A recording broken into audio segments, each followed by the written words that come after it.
2026년 6월 3일 오전 6시 30분 우크라이나 드론이 핀란드만의 수명 가까이로 날아가서 레이더에 잡히지 않을 정도로 낮게 비행합니다. 이 드론은 여기까지 오느라 이미 1000km 넘게 날아왔습니다. 저 앞에 목표물이 있습니다. 크론슈타트는 러시아에서 가장 보호받는 해군기지로 상트페테르부르크에서 20km 떨어져 있습니다.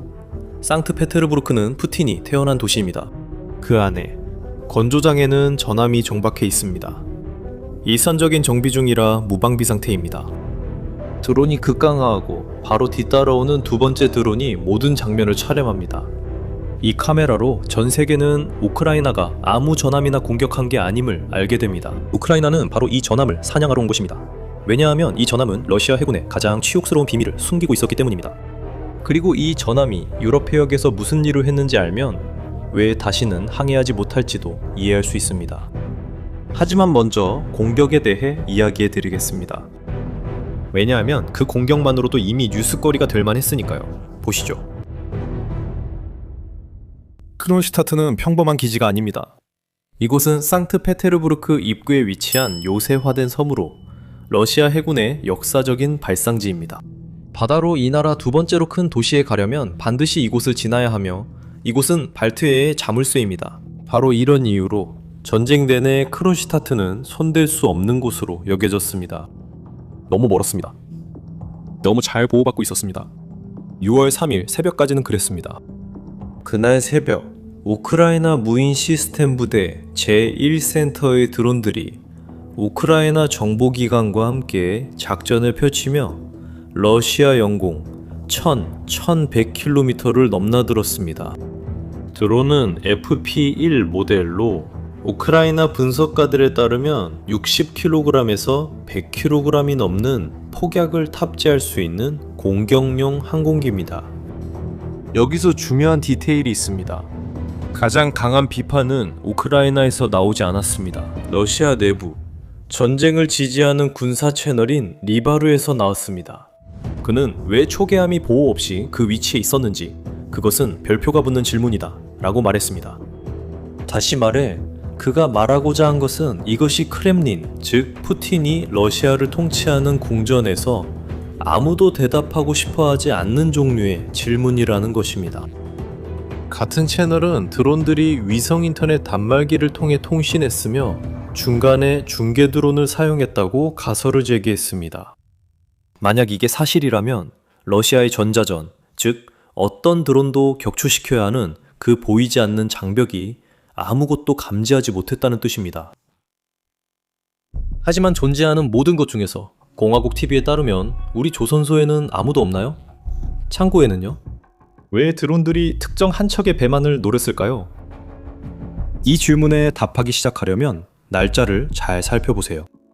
6월 3일 이날은 상트페테르부르크에서 평범하지 않았어요. 이날은 상트페테르부르크 국제경제포럼의 개막일이었습니다. 러시아인들 스스로 러시아의 다보스라고 부르는 행사입니다. 전 세계에서 온 수천 명의 초대 손님과 준비된 무대, 그리고 블라디미르 푸틴이 주인공이었습니다. 이날은 상트페테르부르크가 전 세계에 러시아가 여전히 건재하며 비즈니스를 계속하고 있다는 것을 보여주는 날이었습니다. 하지만 도시는 지평선에 연기만 피어오른 채 아침을 맞이했습니다.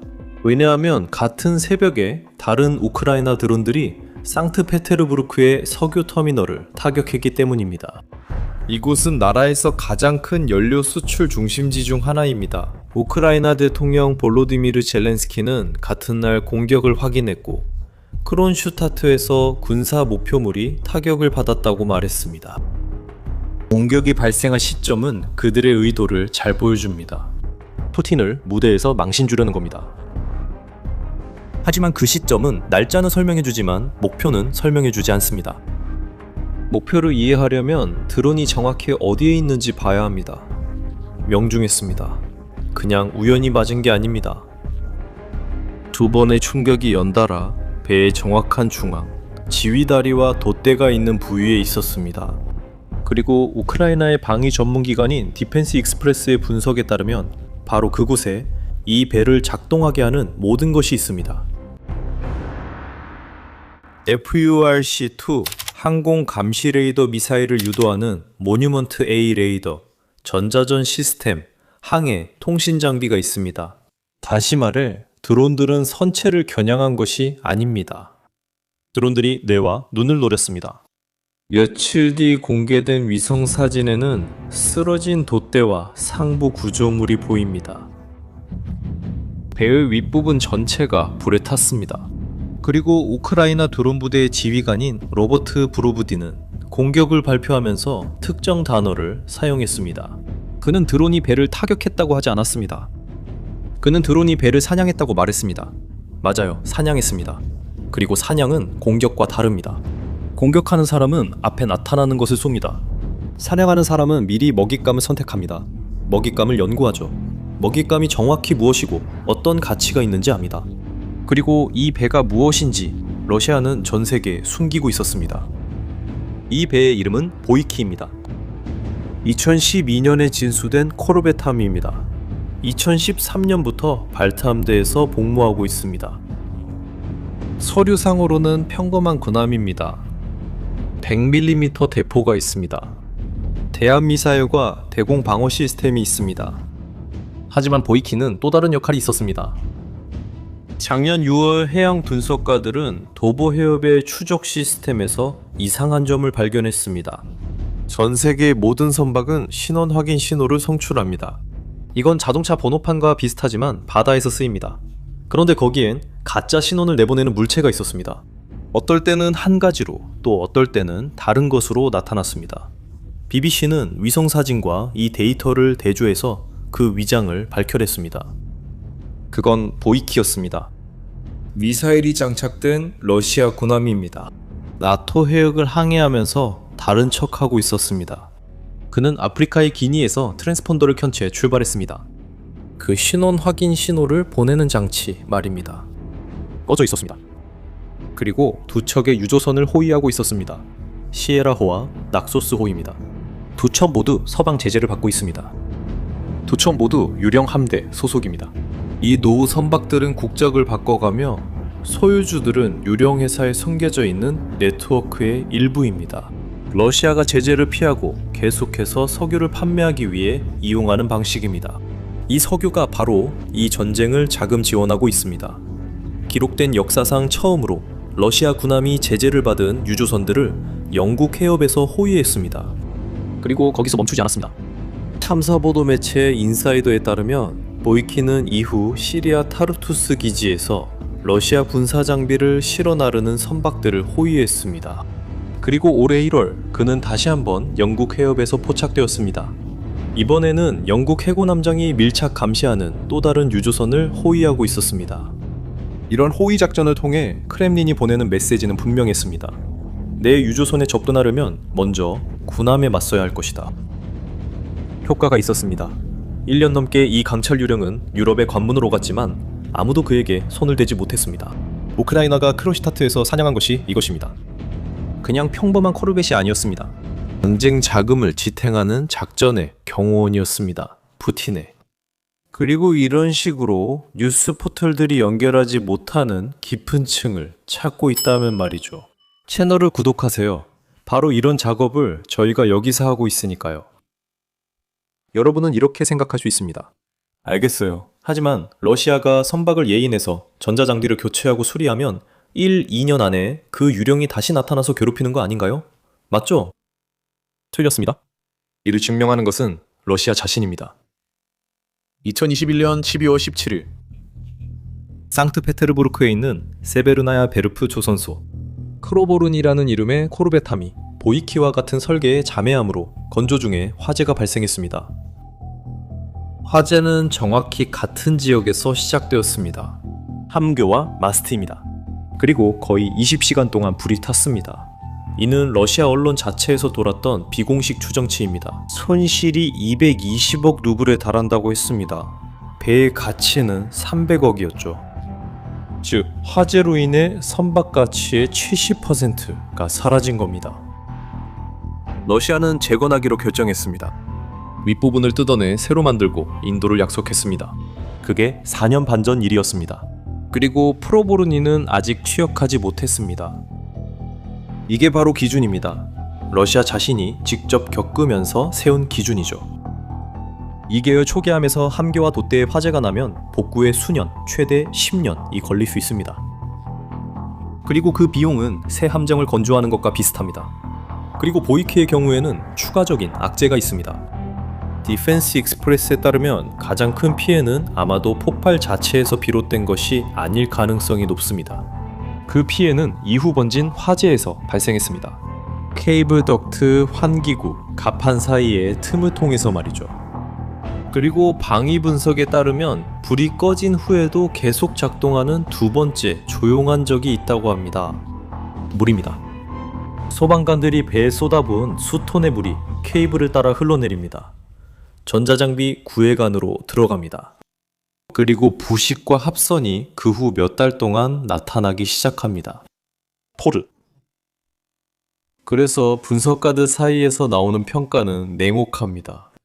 보이키를 복구하는 것은 단순히 가치가 없을 수도 있습니다.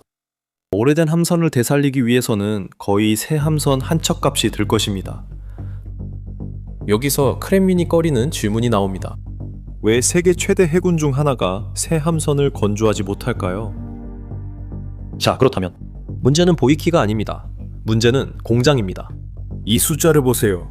프로보르니, 그 불에 탄 초계함은 12년 넘게 건조 중인 시리즈에 속해 있습니다. 그리고 지금까지 그 시리즈에서 완성된 배는 2척뿐입니다.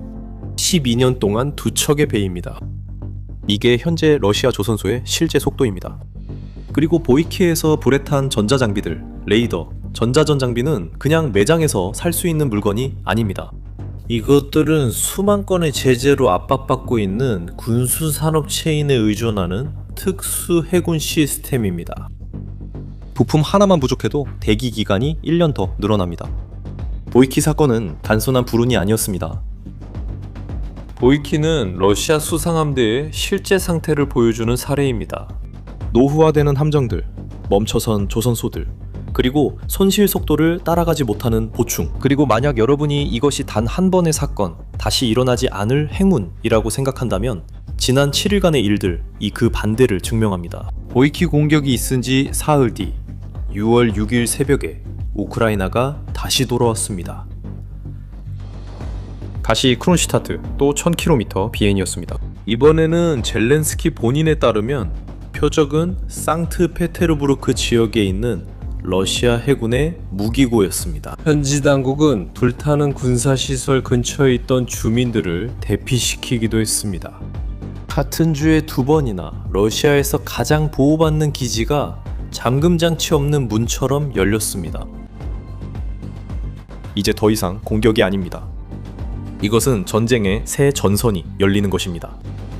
전쟁이 우크라이나의 참호에서 멀리 떨어진 새로운 지역에서 벌어지게 되는 것입니다. 전쟁 내내 안전한 후방이었던 발트해가 이제는 사냥터가 되었습니다. 그리고 서방 해군 분석가들은 이미 엄청난 아이러니에 대해 논의하고 있습니다. 발트해 함대는 칼리닝그라드에 한선을 숨겨야 할지도 모릅니다. 왜냐하면 그 영토는 나토 영토로 둘러싸여 있고 그곳을 공격하는 것은 우크라이나에게 정치적으로 복잡하기 때문입니다. 잠깐만 생각해보세요. 러시아 군함들, 나토에 가까울수록 더 안전해집니다. 그리고 그동안 유령 함대는 더 고립됐습니다. 그 함대의 가장 노련한 호위함은 건선거에서 불타버렸습니다. 한편 반대편의 압박은 점점 더 커지고 있습니다. 영국 정부는 이미 그림자 함대에 속한 것으로 의심되는 선박에 승선 검색을 할 준비가 되어 있다고 확인했습니다. 이제 러시아산 석유를 실은 각 유조선이 영국 해협에 들어올 때 어떤 승선 검색 시도도 위협하던 호위함선이 더 이상 존재하지 않는다는 사실을 알고 항해합니다. 결국 보이키의 이야기는 단순히 한 척의 선박을 넘어섭니다. 이 이야기는 어둠 속에서 움직이는 모든 것에 일어나는 일에 관한 것입니다. 위장은 수년간 효과적이었습니다. 가짜 신부는 레이더를 속였습니다. 하지만 어둠 속에 숨겨진 것은 누군가 불을 켤 때까지만 효과가 있습니다. 그리고 불이 켜지면 위장은 가장 큰 약점이 됩니다. 우크라이나는 단순히 코르벳함 한 척만 파괴한 게 아닙니다. 우크라이나는 하룻밤 사이에 푸틴의 비밀을 숨길 수 있는 안전한 장소가 어디에도 없다는 환상을 산산조각냈습니다. 이 이야기는 이제 시작입니다. 발트의 긴장은 더 고조될 것입니다. 그림자 함대에 대한 추적은 더욱 강화될 것입니다. 또한 각 장마다 이곳을 거치게 됩니다. 그러니까 우리와 함께 이 변화를 지켜보려면 채널을 구독하세요. 그리고 가기 전에 댓글로 의견을 들려주세요. 러시아가 이미지를 구하기 위해 보이키를 재건하려고 할까요? 아니면 배를 버리고 조용히 손해를 감수할까요? 제가 답변을 읽겠습니다. 다음 영상에서 만나요.